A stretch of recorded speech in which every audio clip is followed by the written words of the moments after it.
And I'm here with Kevin Peak, the president of Next Health, and also our good friend Khalil Rafati, who, if you haven't heard of him yet, he's the guy that forgot to die. It's the title of the book. Exactly, yeah. We're going to talk all about your book. Cool. But Khalil is the CEO of Sun Life Organics, which is an extremely successful organic beverage and food company here in Los Angeles. We'll learn all about that. It's one of my favorites. It's our go-to. We're actually drinking the water right now. I try to have a little bit of Sun Life every day in my life. Shameless promotion. Yeah, exactly. And we're going to talk all about your incredible life from your youth, where you were on drugs and just had an incredibly hard life, I would say, and then you totally transformed yourself into who you are today, which is this incredibly successful entrepreneur who continues to follow the health and wellness journey and be an example to many people. So thank you so much for being here. Thank you. My pleasure. I love this place. Yeah. I love this place from before it opened. I used to come and try to open up the door, and then Kevin would see me and he'd come over and he'd open up the door and he'd let me come in, and we would look at the walls, and you could just tell it was going to be something absolutely incredible. And then we realized very quickly that we knew each other from 15 years ago when we were taking acting classes, which is what we were just talking about. It's so incredible. It's incredible. And here we are. Right. Such a small world. Yeah. Right? It's just so beautiful. It's a small world, but the people that are supposed to get together. I mean, you mentioned Greer. She ended up working at Sun Life. No way. Yeah. This girl walks in. First of all, she's like one of the most gorgeous girls you've ever seen in your life. But she's like 21 years old. She said, "I want to work here this summer. I'm going to USC and I'm on a television show." And I'm like, "Wait, what?" Normally you have a kid that comes in, they say they want a summer job, but I'm just like, "You're going to USC and you're on a television show?" I'm like, "Is it like a popular television show?" And she's like, "Yeah, it's a #1 rated television show on MTV." I'm like, "Why would you want to work in a smoothie bar?" And she said, "Because I want to stay busy." I'm like, "You're hired."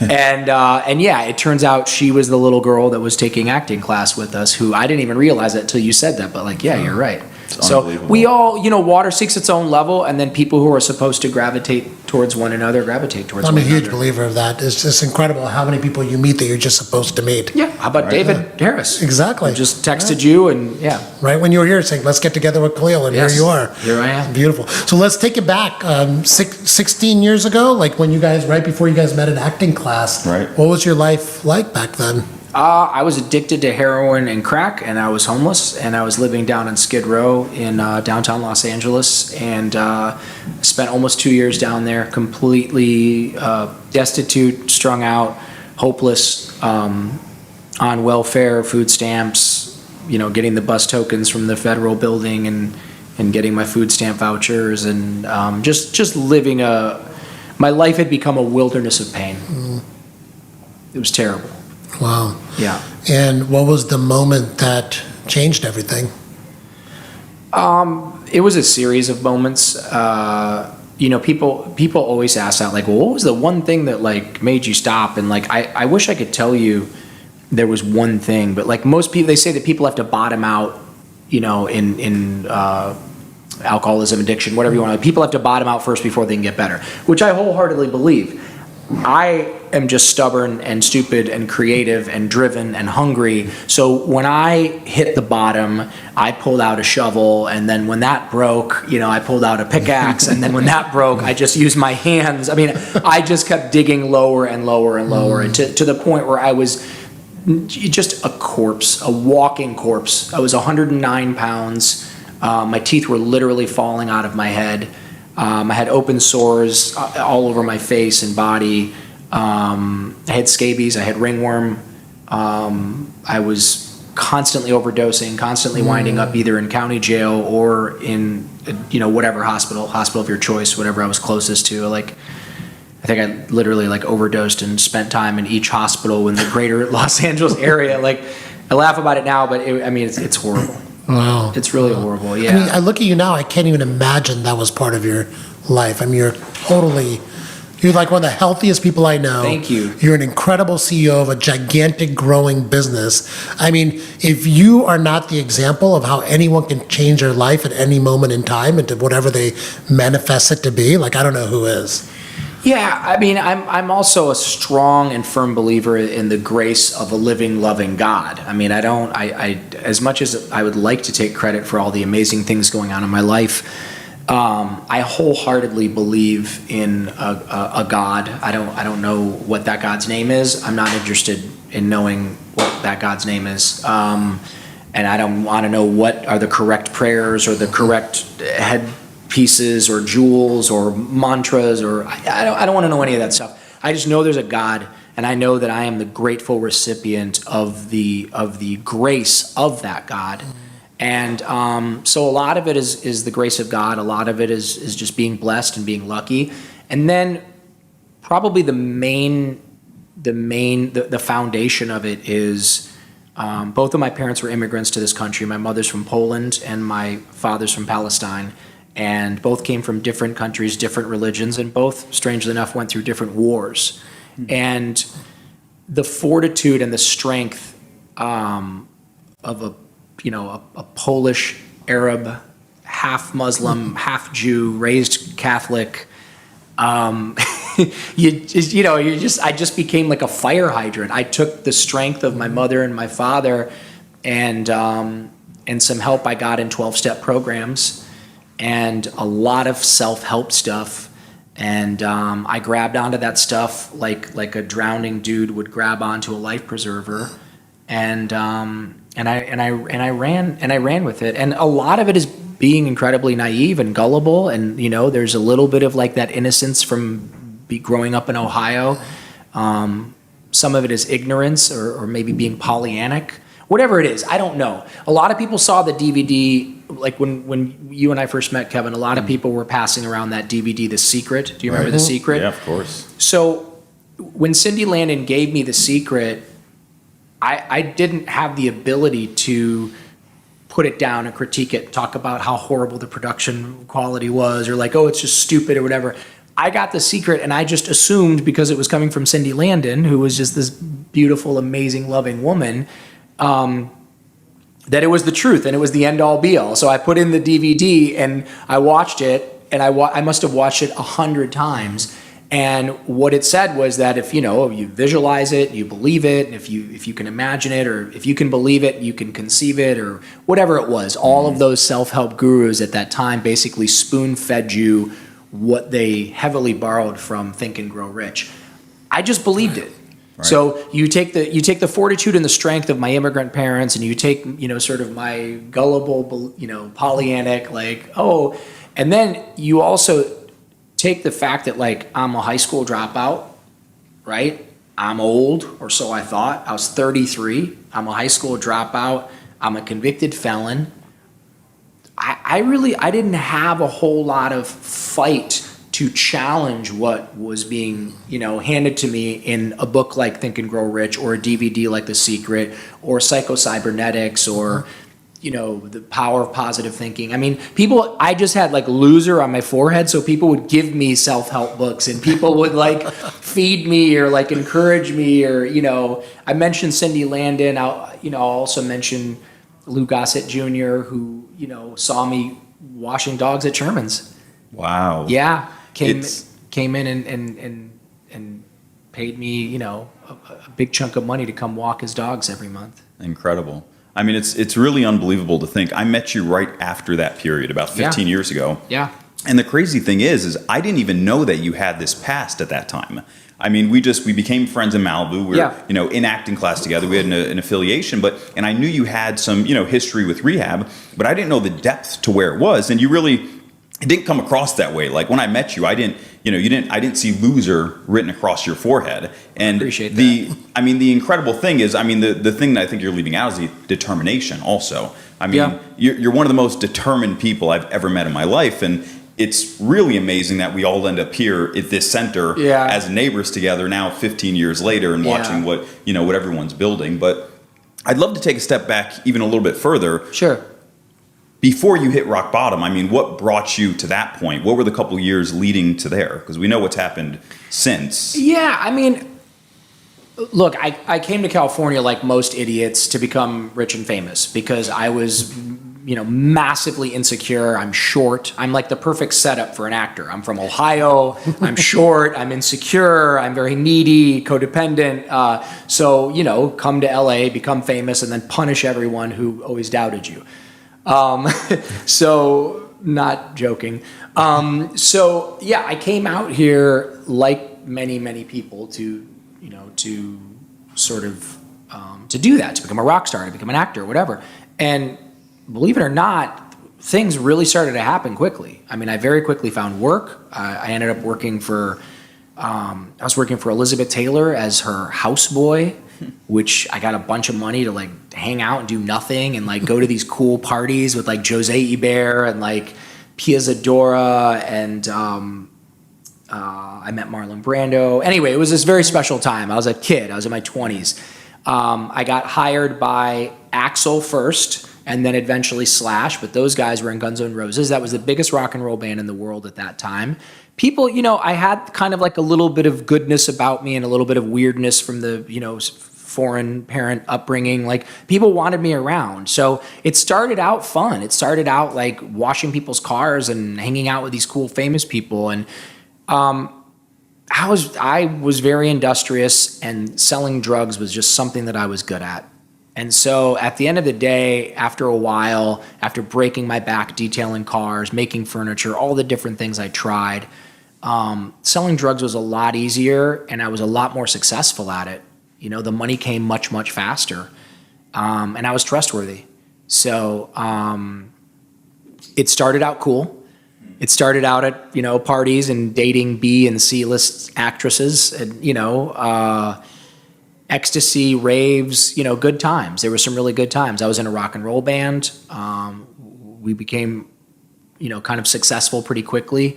A lot of the kids in the band were living off of second generation fame, and many of them, unlike myself, had real talent and could write real songs. So we wrote some great songs. We got some representation, some management, and we were on the cusp of getting a deal. And at the same time, I had done a couple commercials, got my SAG card. So, it's like kind of like one of those LA Hollywood stories. I came out here to be a musician and an actor, and I was on my way to doing that. Unfortunately, my desire to get high, do drugs, sell drugs, and ultimately destroy myself far superseded my desire to practice some sort of an art. Got it. Yeah. You followed the lifestyle a little bit too hard.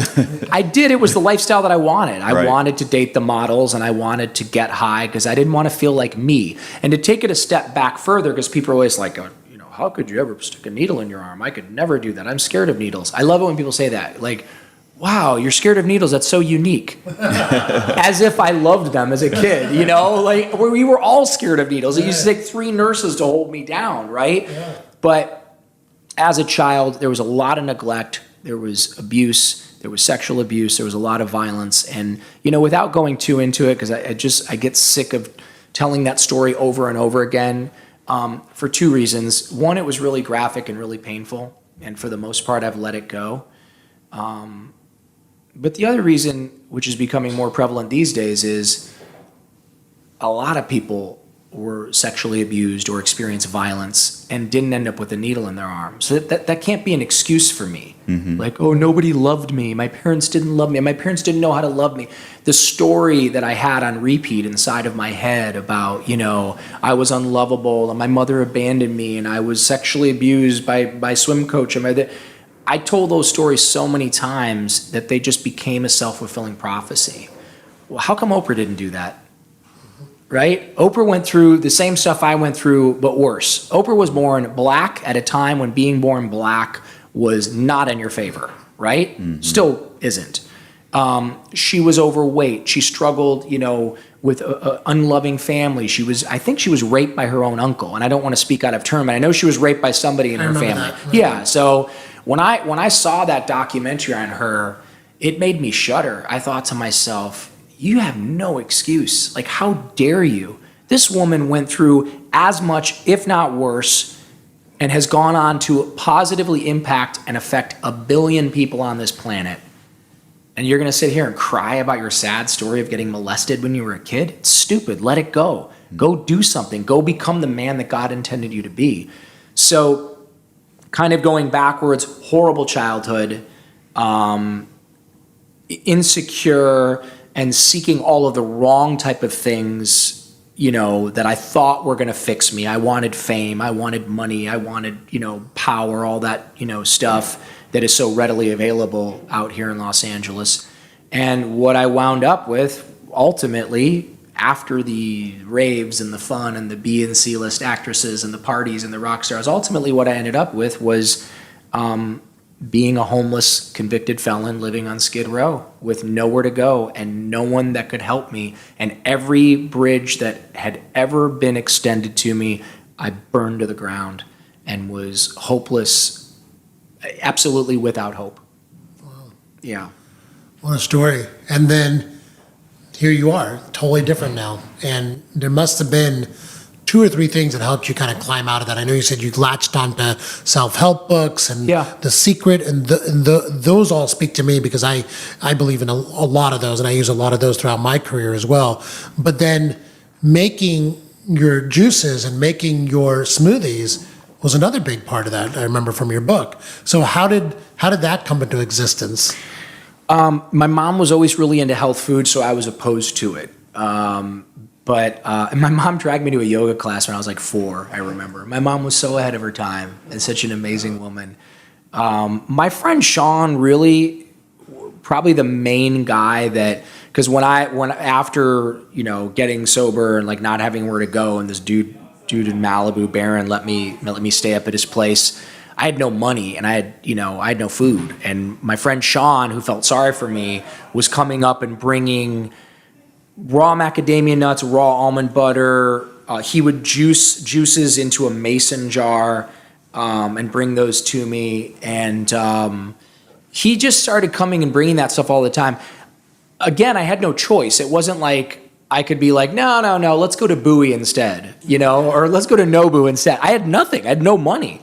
It was eat the government cheese that was in this biker dude's house that was letting me stay there. Eat the government cheese with the Wonder Bread and take some powdered Gatorade mix with tap water, or drink these juices. And I didn't want to drink the juices because it tasted gross, but I drank the juices and man, I felt good, and I started going to the bathroom a lot. And I'm like, after he would leave me these bags of goji berries and raw cacao beans and raw cashew and I would eat that stuff and I could literally feel the life force going into me. Now, if you take a normal person, if you take one of these guys and you hand them some goji berries, you hand them some whatever, they may not feel that extreme surge of energy that I did because they're relatively healthy.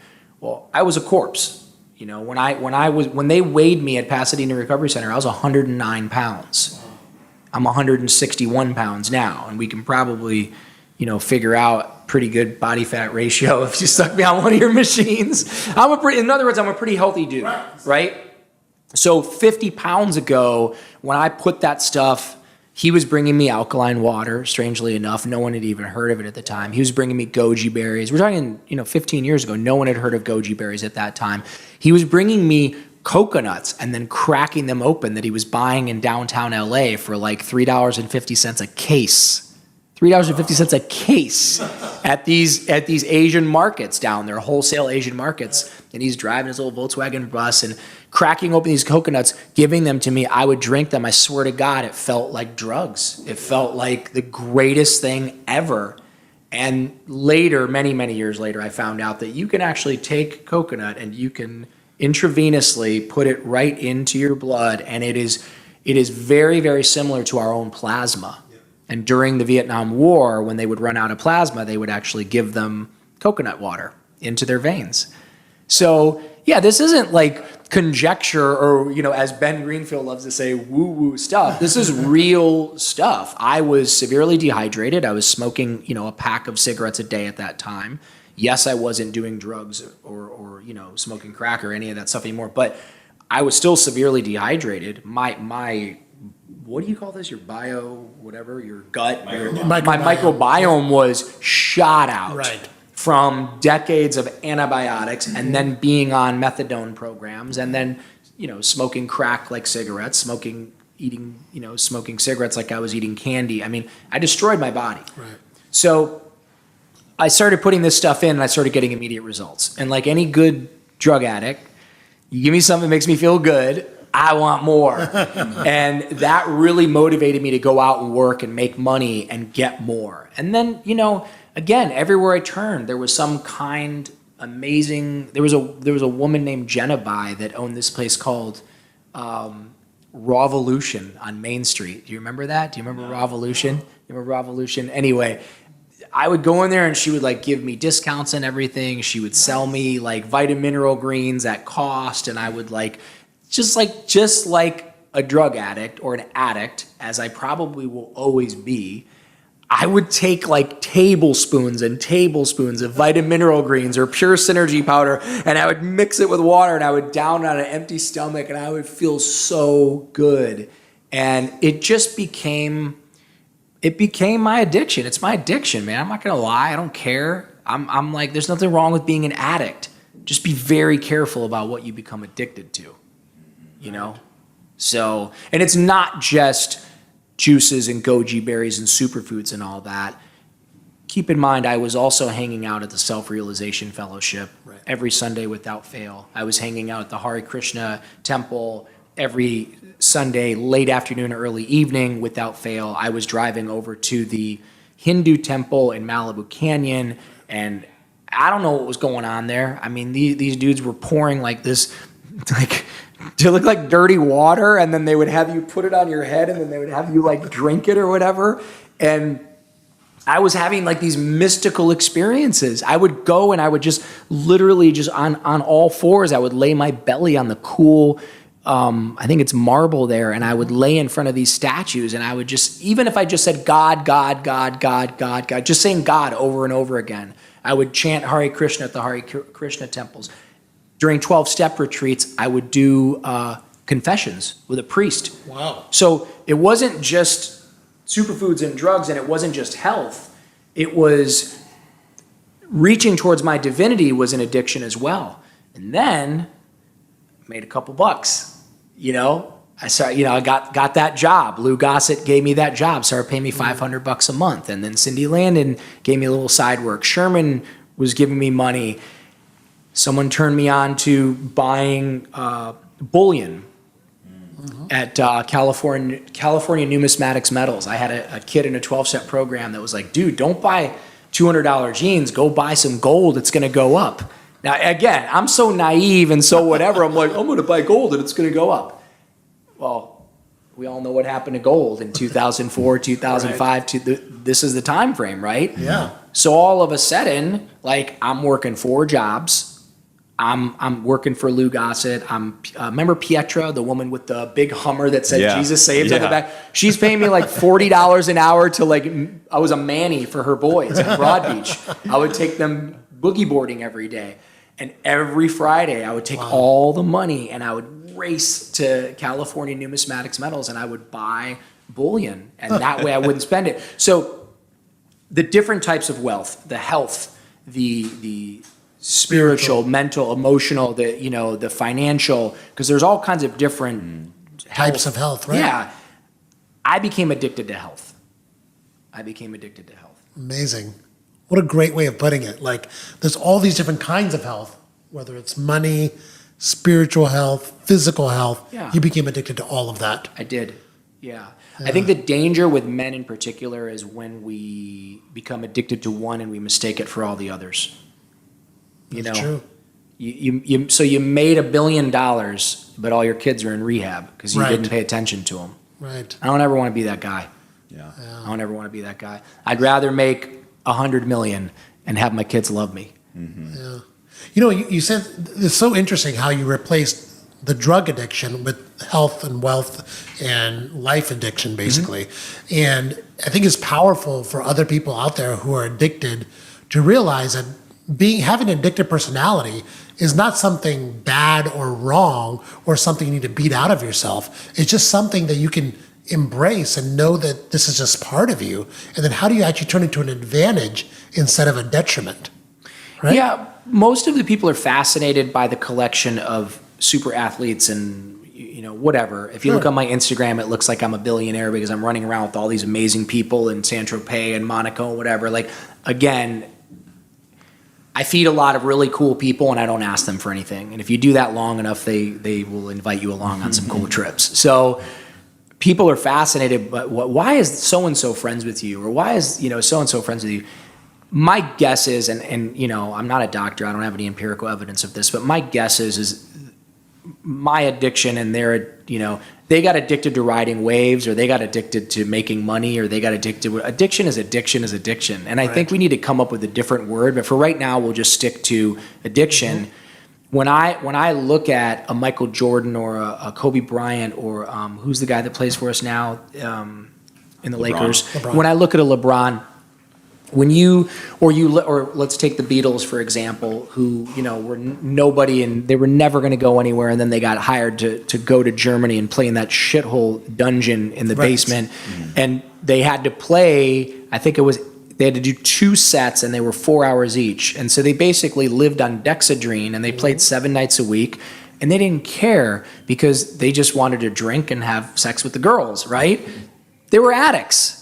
They were all addicts. And I don't want to speak for LeBron James or speak for Michael Jordan, but something tells me if you're going to spend 4 hours a day, 6 hours a day, 8 hours a day, 10 hours a day, some of these people 12 hours a day practicing your craft, my guess is you're an addict. Right. That's my guess. Right. And again, I don't want to speak for them, but like I have a friend who sat in his room 8 hours a day, 7 days a week, and practice guitar. And that's all he did. And I see that same dude now on stage with all these amazing big acts. I think addiction, first of all, I think we're all addicts in one way or another, right? But I think if you're truly an addict, yeah, stop beating yourself up. Right. Whether it's food or sex or porn or whatever it is. And I've had kind of ins and outs with all of that stuff at different phases of my life. I mean, I don't look at porn now, not because I'm a good person or because I go to church or like whatever. Like I don't look at porn. It doesn't serve me, and it doesn't help me. It diminishes my humanity. And also I don't want to feed something, and I'm sure that someone's going to be like, well, there's lots of people that love doing porn. Good for you. There's probably a lot that really don't have a choice because of their lifestyle. They have to do it. I don't want to feed that. I'm not into prostitution and pornography. But as a kid, my God, when I first got access to the internet and pornography, like I couldn't get enough of it. As a child, when someone showed me how to shoplift, I couldn't get enough of it. Gummy bears. I ate so many gummy bears, I would vomit. And then I would do it all over again with Doritos. And so addiction has been, prevalent all through my life. The difference now, as Adam O'Rourke said, you remember Adam O'Rourke or Dave O'Rourke from Malibu? No. Okay. If you saw them, you would. They were in that band 2 Cents. Okay. Awesome. I know who you're talking about. Awesome guys. Okay. Yeah. So Adam or Dave, I can't remember which one of it was. Sun Life had been open about a year, and I'm behind the counter, and that was back when we used to chop up the ginger, put it in the grinder, so I'm chopping up the ginger and I'm putting it in the grinder, and I got the cayenne pepper and I got the the apple cider vinegar, and I'm like going like this, like furiously like going at it.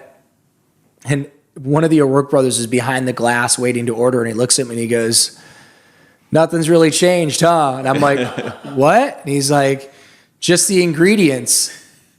And I was like, oh my God, because when they would come over, I'd be chopping up the coke. I'd be, taking the heroin out of the packets. I'd be chopping up the ecstasy and crushing it so we could snort it. Not them, of course, me.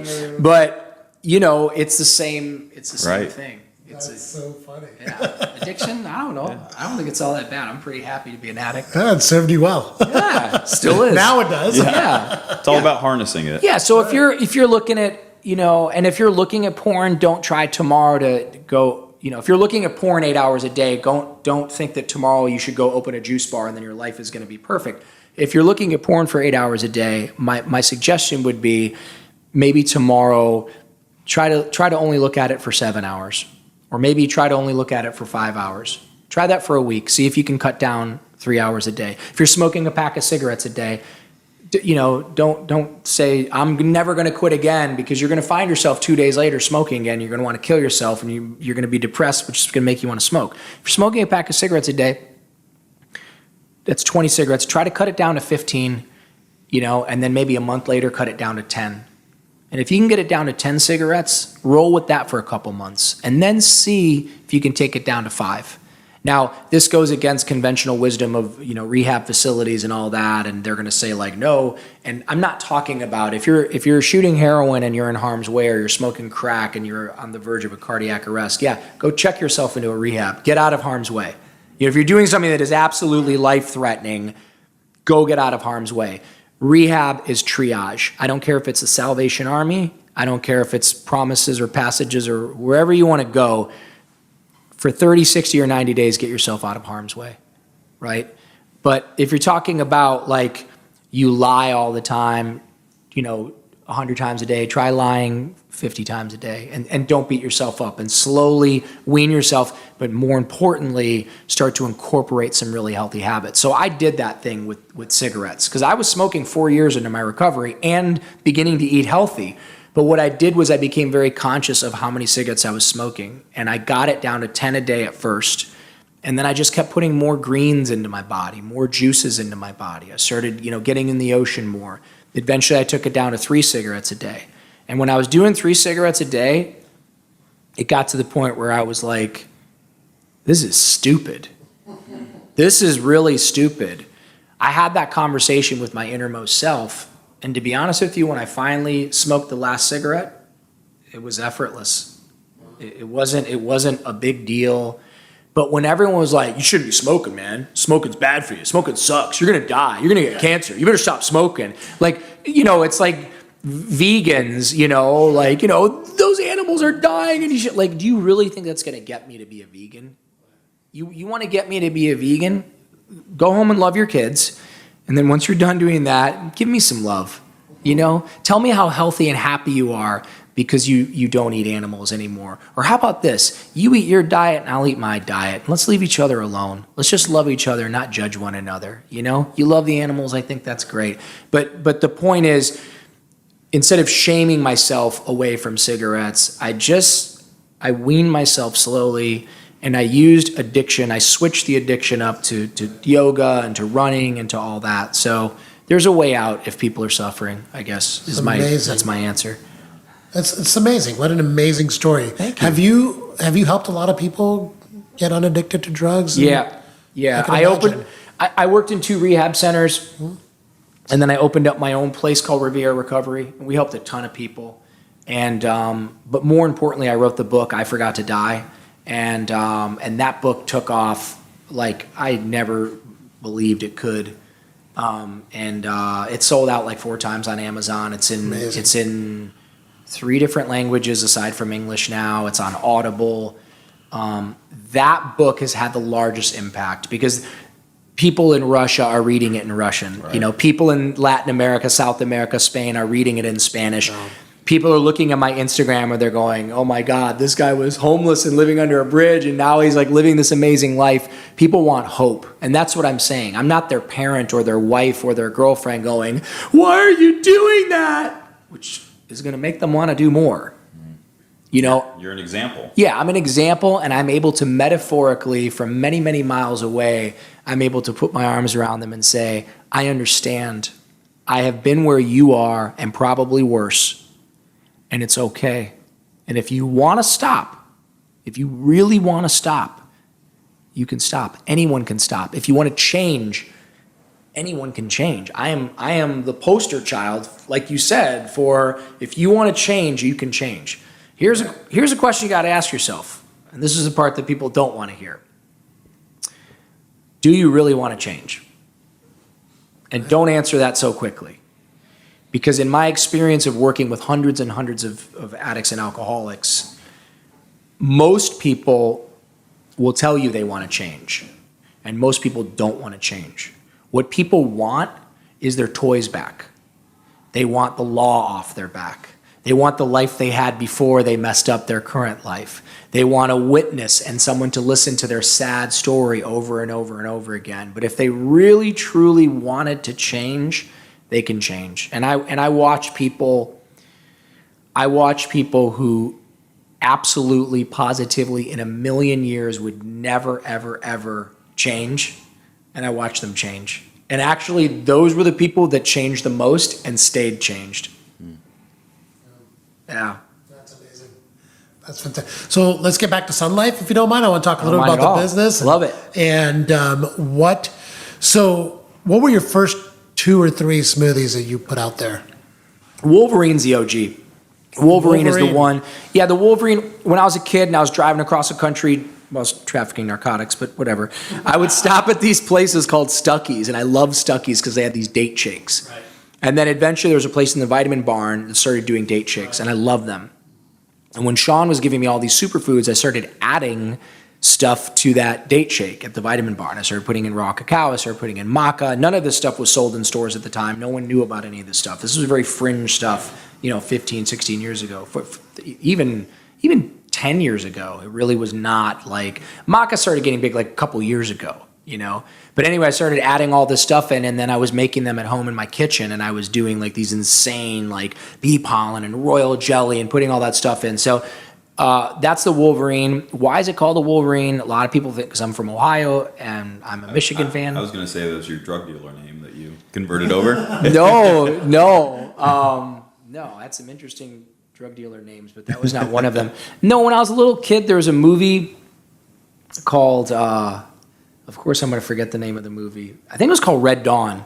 There was a movie where the Russians had invaded. You remember in the early 70s, the Russians, we were all going to get invaded and, we were all going to have to be communists and work in labor camps.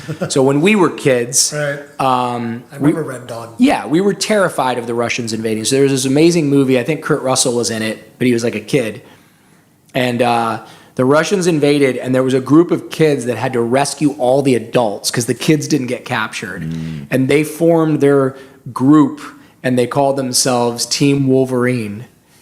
They were the Wolverines, and they were going to go. Love it. And they went and they saved their parents, and they defeated the Russians, and that never left me.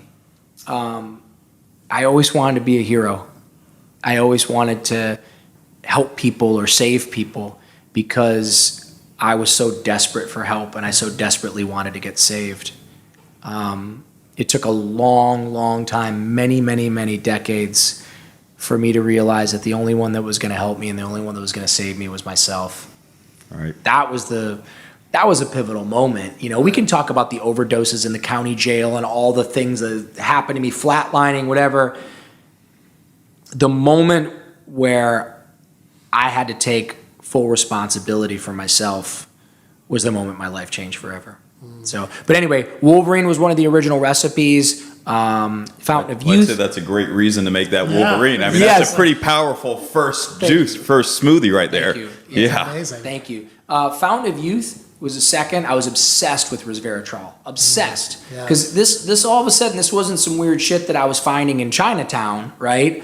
This was some real shit that doctors were like, wait a second. This compound that we found in red grapes that we've isolated actually reverses changing. Right. And someone who was 33 and a high school dropout and a convicted felon who looked like a corpse, I was very, very interested in reversing my aging. Right. So I became obsessed with resveratrol. And I wish we could have tested you 16 years ago, because we just tested you recently. Yeah, we just did your telomere test. You don't mind me saying, I hope? No. But yeah, we did your telomere test, and the results were incredible. Yeah. Shocking. Which is unbelievable. I mean, what a testament to the human body. Yeah. Knowing what you've come, like this journey that you've been on just 16 years ago, on the verge of death. Yeah. To, at this point, you can never tell in a million years. I mean, sitting across from you, you look like one of the healthiest guys, handsome, charming, smart. I mean, it's amazing to think that the human body is capable of such change and such transformation. It's nothing shy of miraculous. I just told your girlfriend that I was 49, and she was like, no, you're not. I'm like, you're trying to be nice. And she's like, you are not 49. I'm like, I am every bit of 49. I don't feel it. Yeah. Your cells aren't. My cells aren't. I mean, according to the test, I'm in my 20s, right? Exactly. Yeah. Your telomeres are in your 20-year-old age. Yeah. age bracket. I'm sure all the stuff I've been doing here at Next Health has probably drastically reduced that age, and the NAD and the vitamin drips and living in a juice bar, being properly hydrated. God only knows. I mean, the guy that I want to refer to you guys was asking me, well, what's like the one thing? I'm like, buddy, if I could answer that, I'd be a There's billionaire. never just one thing. No, it's never one thing. It's not one thing. It's a lifestyle, and it's is. not like, I told him a story about how when I get sick, I have this weird thing where, this is probably too much information, but if I'm sick, if I have like the flu, or if I'm getting the flu or I'm sick, which is very, very rare, very, very rare. In the last 15 years of being clean and sober, almost 16 years, I've been sick, real sick, like maybe 2 or 3 times. But if I feel like I'm about to get sick, right, I have this little protocol, which doesn't make sense to anybody but me, but whoever I'm dating at the time or whatever, I will send them off to get me a glass bottle Mexican Coca-Cola, a bag of salsa verde Doritos, and a Demores pizza. That's I know it makes no sense, but the comfort in that, because those are like some of my favorite tasting, savory, salty, sweet, whatever. It's some of my favorite stuff. The joy that I get, I'm confident it's a placebo effect, but I will tell you, 9 out of 10 times, I do not get sick.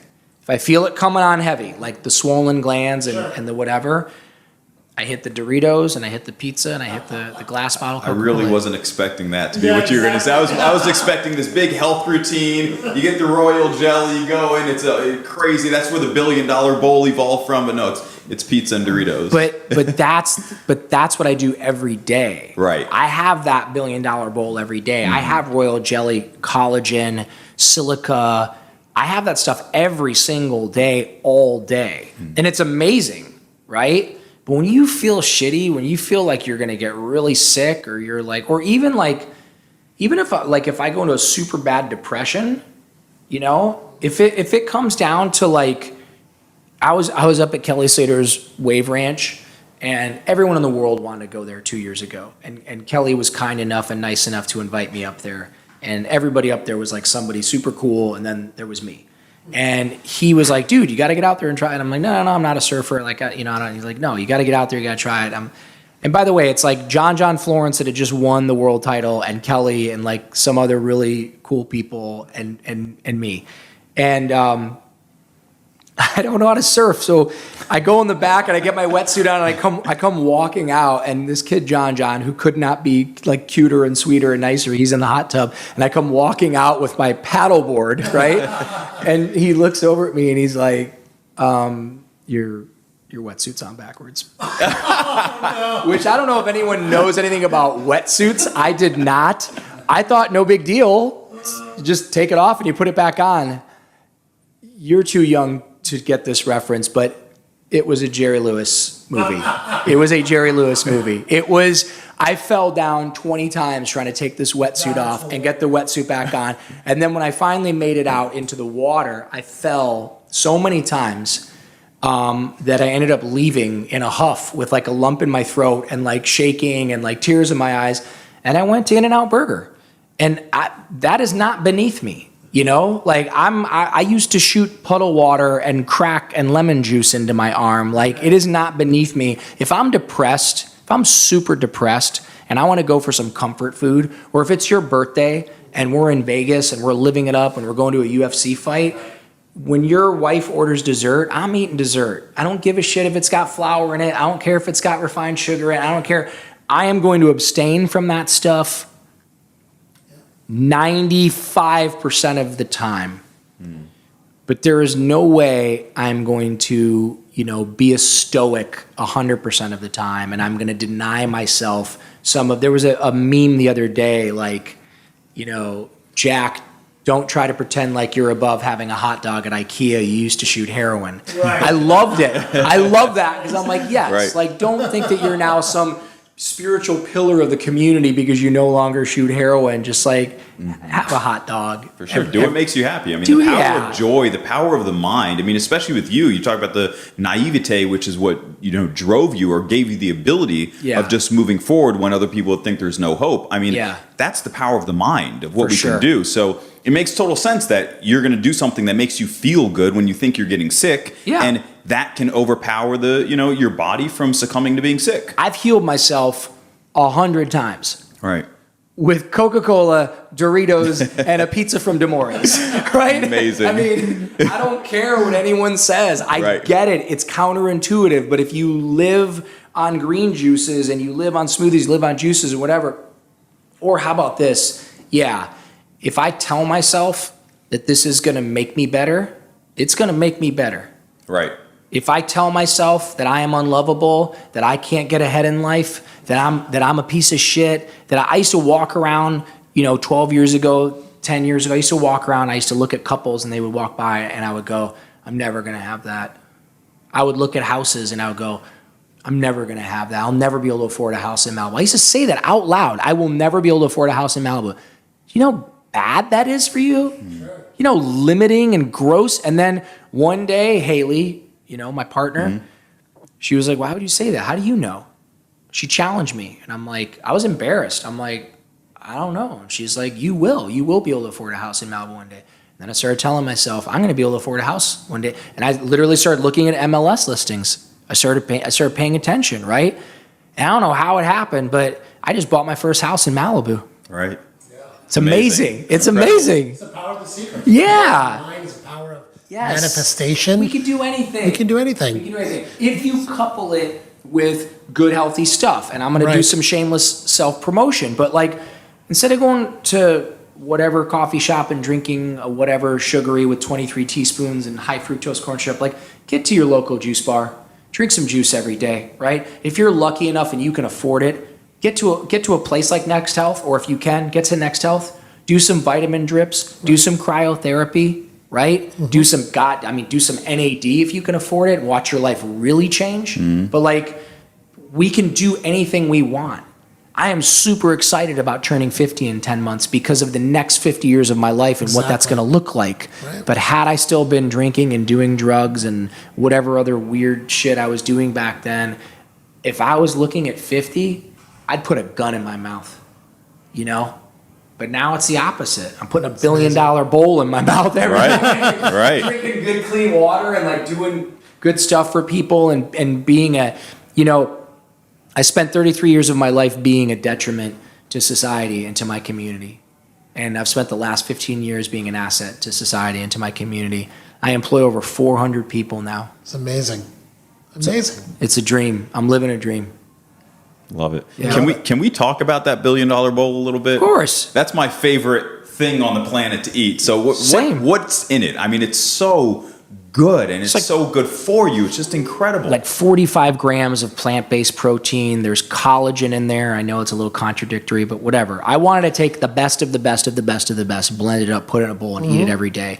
So you got collagen, you've got silica, you've got the Four Sigmatic 10 mushroom blend, like the top 10 amazing. That. Yeah, I put that in there. We got raw cashew butter. There's lotus pollen, which I don't even know what lotus pollen is, but it tastes amazing. And Tastes great. Google it. I mean, lotus pollen is, Brad Yeah. knows all about it. We got goji berries on top. We got raw cacao nibs in there. Pretty much everything in the store and then some. All goes into that bowl. All goes into that bowl. Yeah, Amazing. and because of Ben Greenfield, we now started putting the Brazil nuts to get the selenium. Well, I was doing that anyway, but Ben's like, well, dude, put it in mine. And I'm like, so we call Brad and we're switching the recipe up. But everything is in the $1 billion bowl. It's incredible. And what's your process? Because just today we experimented with one of your bowls, and I think you came up with a name here collectively that might stick, might not stick. But The Bali Bowl. The Bali Bowl, Yeah. exactly. But and this happened a couple of times, and I see you through this process. Like, what is the process? Are you just constantly coming up and finding inspiration and just tinkering with new things that eventually make their way into the products? It never ends. It's an obsession. It's the same with spirituality and seeking God. It's the same with my fitness and trying out, now Ben's got me on some crazy workout routine where I work out as hard as I can. Like I'm going to puke for 4 minutes of rest, and then I repeat that 4 times. I can't even get to the 4th time without like laying on the ground and my head spinning. But I've noticed my body changing. I'm always looking for the latest and greatest workout routine. I'm always looking for, you see me coming in here all the time, like, oh, what IV is that? What else can I do? And Darshan, what other tests can we do? Like, it's the quest for, look, there's never going to be perfection. Supposedly there was one guy that was perfect that lived a couple thousand years ago. I don't know.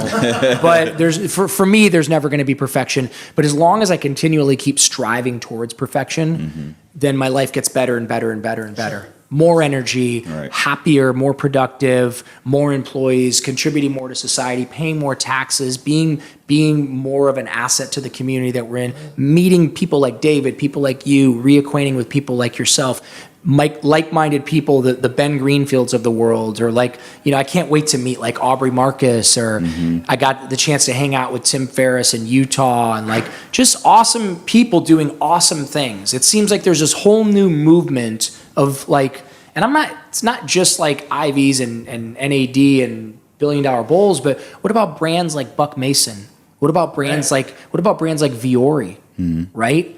There's these amazing, cool brands that are coming up out of nowhere that are starting to eat away at the big guys that are thriving in these times when retail is dying. Brands like Outerknown, brands like Viore, brands like Buck Mason, brands like Sun Life Organics, brands like Next Health. There's such an exciting time going on right now to be a part of that, and we're all coming together. We're all somehow coalescing into the future. We are the future. This is the future right here, right now.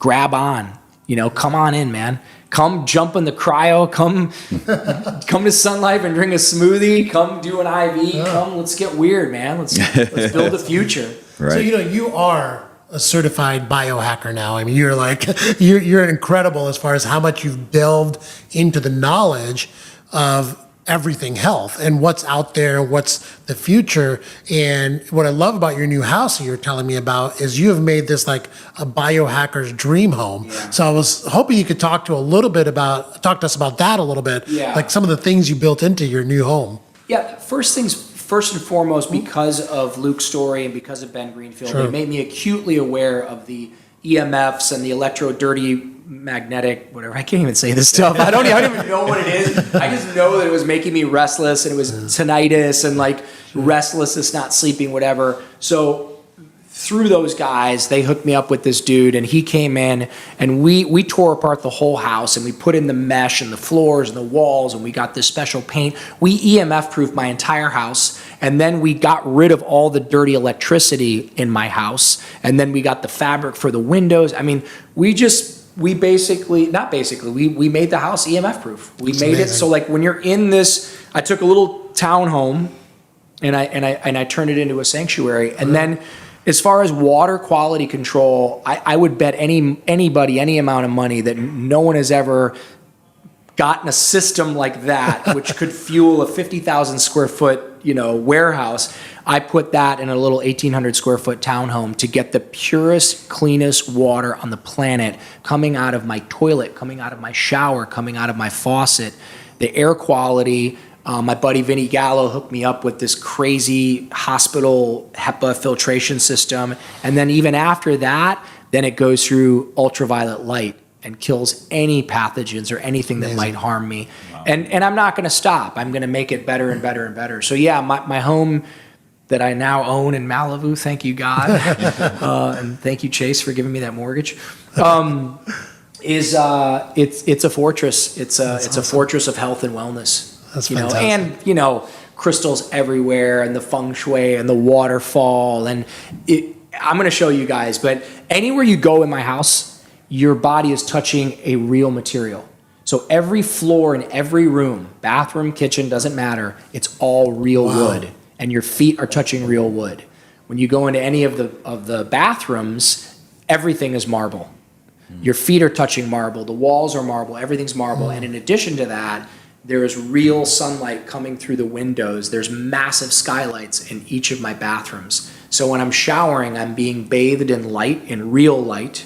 I'm touching stone and earth. I get out, I'm touching wood. I'm breathing clean air. I'm drinking the cleanest water. It's like a lot of dudes have 10 million, 20 million, $50 million houses. I got my cute little townhome, and I'm happier or as happy as anybody. I love it. That's incredible. Yeah. And constantly detoxing your life. Always, yeah. From the very start, Always. right? That's awesome. Yeah. Well, that's great, Khalil. I am so honored that you joined us at the Next Health Forefront podcast. We have a room full of 100+ people waiting for you. Oh no. We can hear them all out there. We can hear them out there because right after this podcast, we go do a live session at Next Health Century City where Khalil will be talking more about what you talked to us about today, taking questions. So thank you again for joining us. My absolute pleasure. Anytime. Fantastic. We'll get you here a lot more often. Awesome. All right. Thank you. Awesome. Thank you, brother. Thank you so much. Thanks for listening, you guys. Thank you, Kevin. Thanks, you guys, for doing this. It's a wrap. Cool. All right. Awesome. Amazing. Thank you, That was man. fun. That was